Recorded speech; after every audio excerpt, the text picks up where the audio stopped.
बहे सत्संग की गंगा, अरे मन चल नहाए।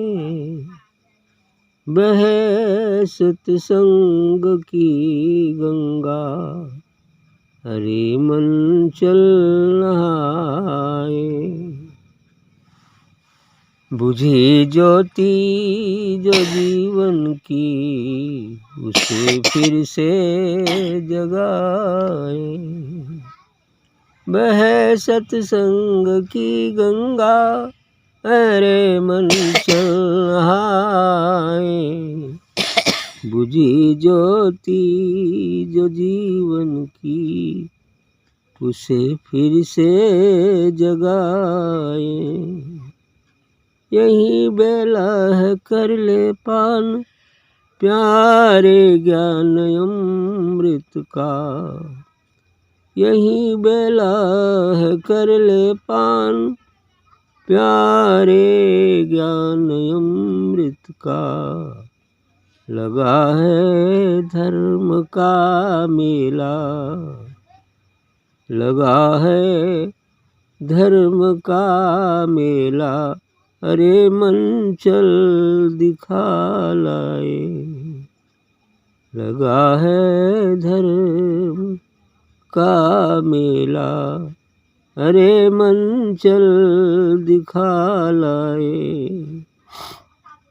तू ही योद्ध तू ही जोगी, तू ही है रूप संतों का। तू ही है योद्धा तू ही जोगी, तू ही है रूप संतों का।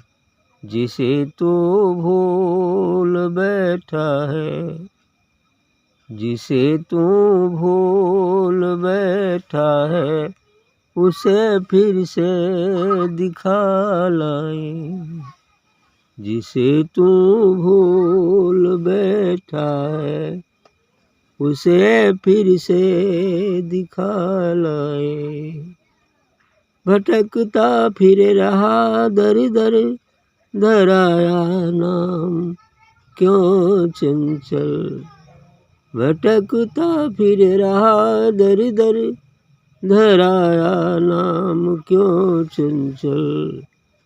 करे विश्वास जग तेरा, तुझे ऐसा बना लाए। करे विश्वास जग तेरा, तुझे ऐसा बना लाए। बहे सत्संग की गंगा, अरे मन चल नहाए। अच्छा बात कहा है चेतावनी में। बहे सत्संग की गंगा, अरे मन चल नहाए। बिल्कुल सही कहा है कि इस गंगा में जो कुछ हो, लेकिन नहाने से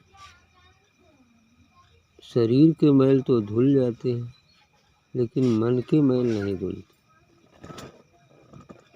यह जल बाहर का मैल धोता है, साथ शरीर का मैल धोता है।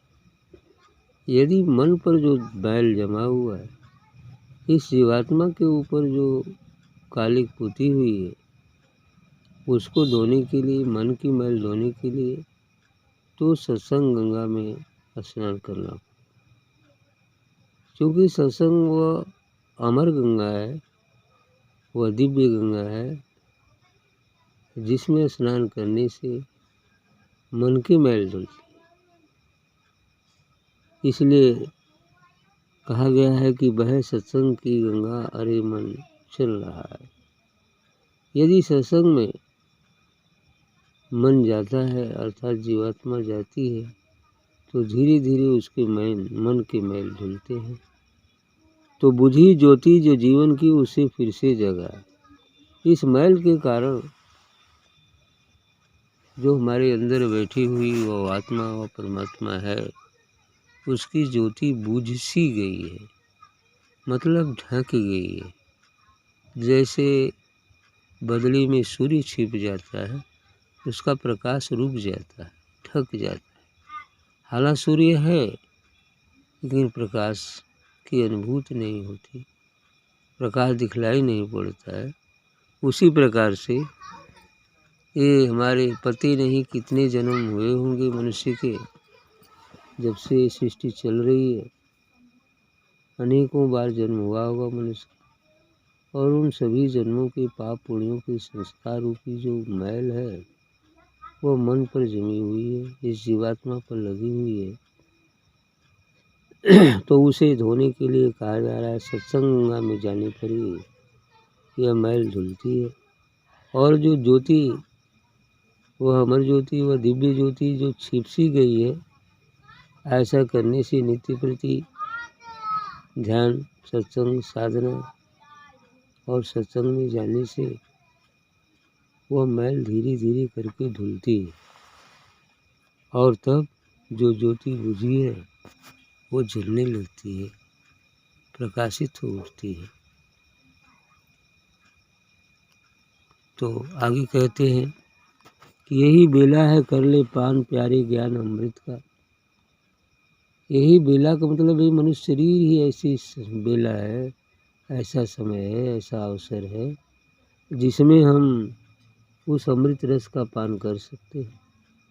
उस पूर्ण सद्गुरु के पास जाने से, उनके सत्संग में जाने से, उनके बताए मार्ग चलने से अमृत पीने की जो साधना है उसे अख्तियार करने से धीरे धीरे जो मन के मैल है वो धुल जाती। यही बेला है कर ले पान ज्ञान अमृत का। उस ज्ञान रूपी अमृत, उस दिव्य प्रकाश रूपी अमृत का पान करने का समय ये मनुष्य शरीर ही है। इस मनुष्य शरीर में होकर ही हम उसका पान कर सकते हैं, अन्य किसी शरीरों में पान करने का अवसर ही नहीं होता। इसलिए कह रहे हैं कि यही बेला है कर ले पान प्यारे ज्ञान अमृत का। लगा है धर्म का मेला, अरे मन चल दिखा लाए। आगे मन की ओर संकेत करते हुए कहते हैं भी धर्म का मेला लगा हुआ है।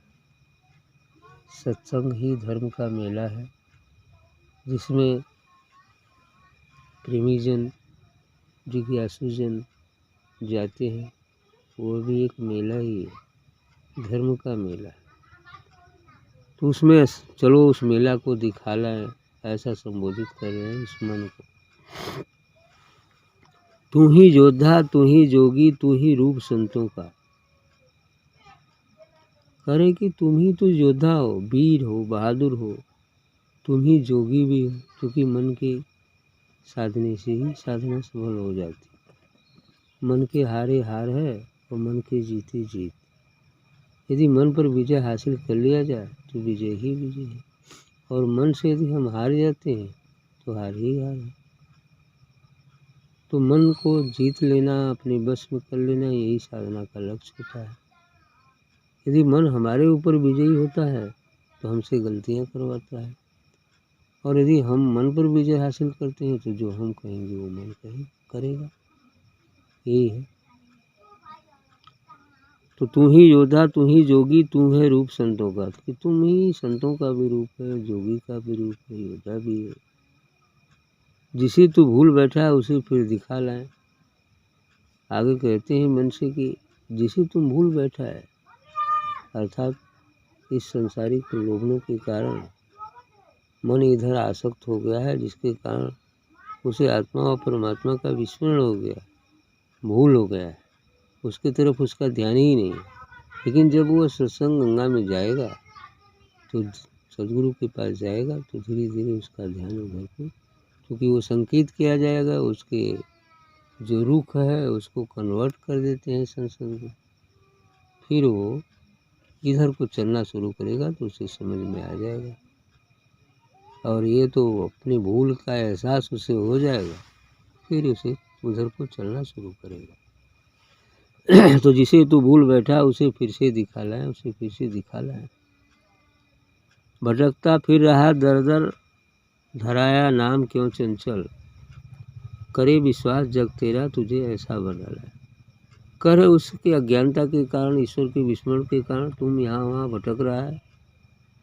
क्योंकि इसीलिए मन का नाम चंचल रखा गया है कि मन बड़ा ही चंचल है, तुरग जैसा चंचल। घोड़े का नवजात शिशु तुरग कहते, वो बहुत ही चंचल होता है, जल्दी स्थायी नहीं रहता है। तो इसलिए ये चंचल है, अभी यहाँ अभी वहाँ, अभी कहाँ चला जाएगा कोई ठीक नहीं। इसलिए कहते हैं कि तुम दर दर भटक रहा है और अपना नाम चंचल धरा लिया है। लेकिन एक स्थिति ये है कि जब तुम अपने मूल स्वरूप को प्राप्त हो जाओगे, अर्थात जब तुम्हारी चंचलता शांत हो जाएगी, तब ये जगत तुम्हारे ऊपर विश्वास करेगा, तुझे ऐसा बना रहा है। तो ये कब होगा? जब सत्संग की दरिया में स्नान करोगे, सद्गुरु की कृपा प्राप्त करोगे, तो स्थिरता आ जाएगी, तो तुम्हारा रूप खुद ही मिल जाएगा, अब चित्त हो जाएगा। और शांत चित्त पवित्र मन ही निज स्वरूप का साक्षात्कार करता है। और जब साक्षात्कार हो जाता है तो फिर लोग विश्वास करने लगते हैं। यही कारण है संतों के यहाँ मेला लगता है, ऐसा ही है, इसलिए कि लोगों का विश्वास है तब। लेकिन उसके पहले तो यदि मेला कहीं लगता भी होगा तो दूसरी कारण से लगता है ना, लेकिन धर्म के नाम पर नहीं लगता। धर्म के नाम पर संत सद्गुरुओं का ही मेला लगता है।